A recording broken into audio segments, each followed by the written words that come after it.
एक मिडसमर रात का सपना।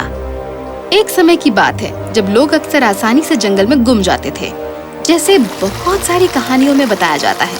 एथेंस का राजा रिचर्ड अमेज़न की रानी बारबरा के साथ विवाह के 4 दिन की धूमधाम और मनोरंजन भरे उत्सव की तैयारी कर रहा था।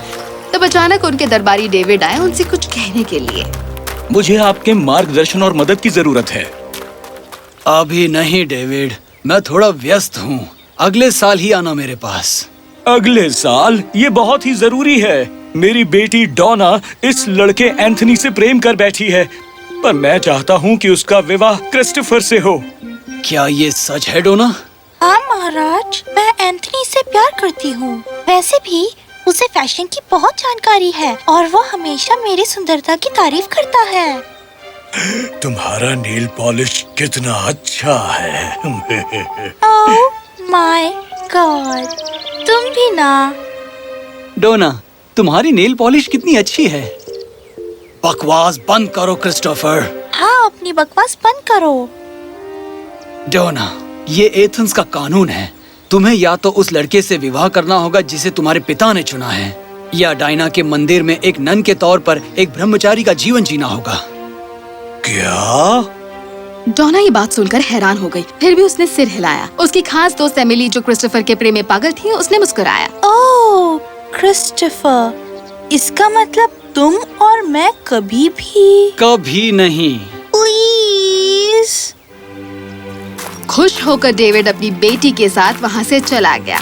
इस बात से अनजान कि उसी रात को डोना और एंथनी ने घर से भागने का निर्णय लिया था। उस रात एंथनी के साथ भाग जाने से पहले डोना ने ये राज की बात एमिली से साझा किया था। यकीन नहीं हो रहा है कि हम घर से भाग रहे हैं। सुनो, तुम दौड़ लगाना चाहती हो? क्या? जंगल तक। तैयार? चलो चलें। रुको एंथनी। ओहो। वहाँ एथेंस में एमिली ने पूरी कोशिश की क्रिस्टोफर को मनाने के लिए।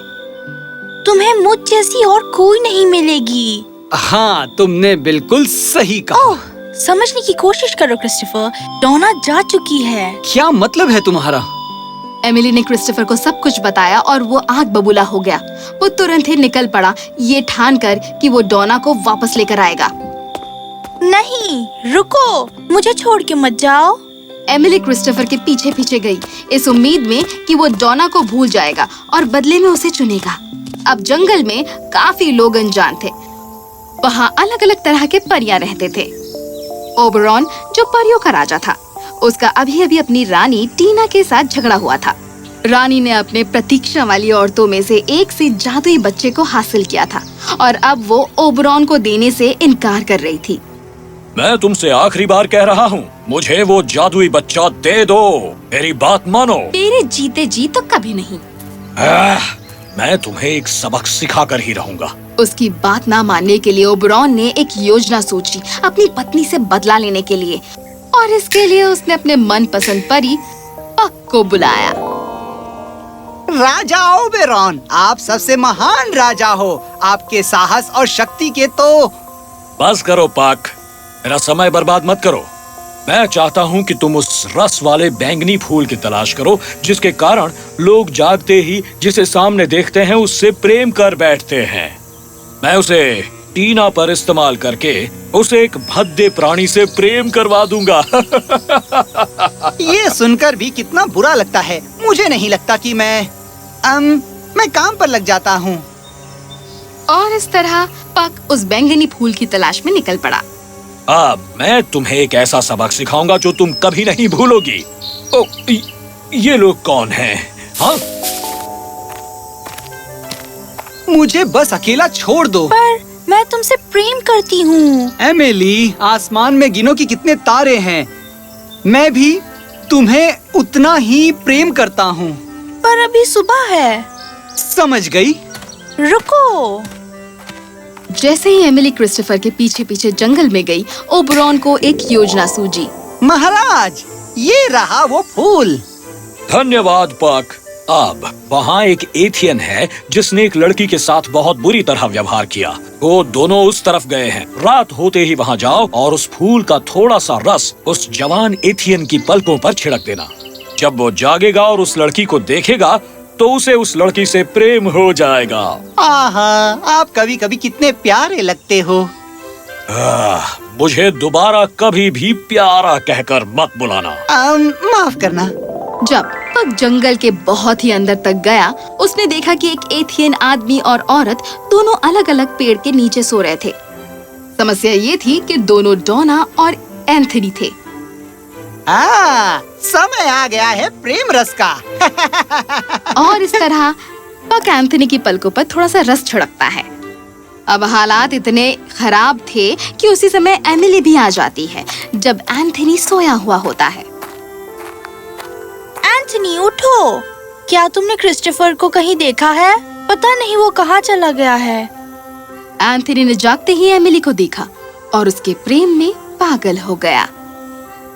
ओह, क्रिस्टोफर को भूल जाओ, मुझे तुमसे प्रेम है एमिली। क्या? जब हम सो रहे थे तो क्या हो गया था? तुम अपना मुंह बंद रखो। मेरा प्रेम एमिली के लिए सच्चा है।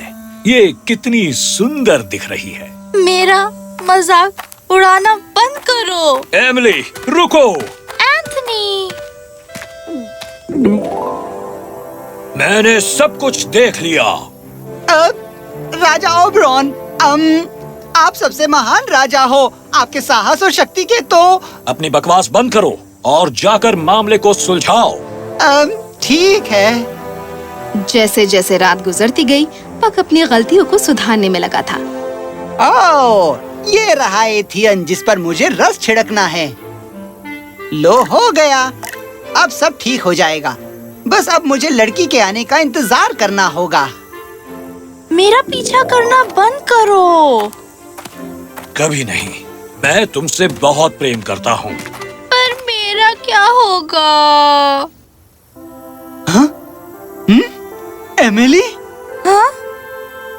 एमिली, तुम कितनी सुंदर हो। मैं तुमसे बहुत प्रेम करता हूँ। इससे दूर हो जाओ, ये मेरी है। सपनों में भी नहीं। एमिली, मेरे साथ आओ। मैं हमेशा तुम्हें बहुत खुश रखूंगा। तुम दोनों बस भी करो। मेरा मजाक उड़ाना बंद करो। एमिली! एमिली! एंथनी! और इस तरह शुरू हुआ भागम भाग। एंथनी और क्रिस्टोफर जो प्रेम रस के वश में थे, एमिली की तरफ जाने लगे। रुक जाओ। मुझे पता है मैं सुंदर नहीं हूँ और इसलिए तुम दोनों मेरा मजाक उड़ा रहे हो। चले जाओ यहाँ से। हालांकि डोना को ईर्ष्या हो रही थी, पर उससे ज्यादा वो असमंजस में थी कि कोई भी उसकी तरफ ध्यान नहीं दे रहा था। ये सब क्या हो रहा है? एंथनी, मुझ पर भी ध्यान दो। मेरा नेल पॉलिश तो देखो। एंथनी! एमिली! एमिली!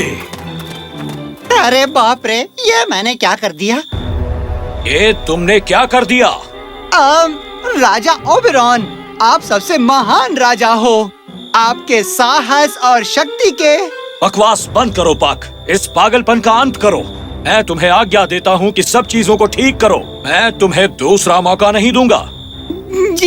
जी महाराज।